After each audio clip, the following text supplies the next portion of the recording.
এই কি আছে তাড়াতাড়ি বের কর, নাহলে তোর বউকে ঝোপের ভেতর নিয়ে গিয়ে পোকাত করে দেবো। কি রে বের কর, নাহলে গুলি করে তোর ডিম দুটো উড়িয়ে দেবো। দাদা আমাদেরকে কিছু করবেন না, এই নিন আমার কাছে যা আছে আপনি নিয়ে নিন। আচ্ছা ঠিক আছে, যা ছেড়ে দিলাম। তোর বউটা তো খুব টস্টে রে। ও দাদা একটু শুনে যান না। কি রে বাড়া, ডাকছিস কেন?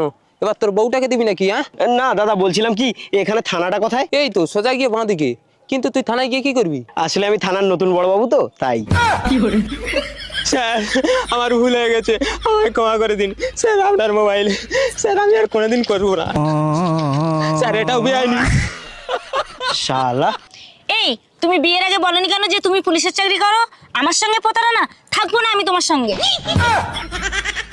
দেখলে তো বন্ধুরা, এই মেয়ে কেমন মাথা মোটা, শত্রুর হাত থেকে বাঁচার জন্য মিথ্যে বললাম সেটাও বোঝে না।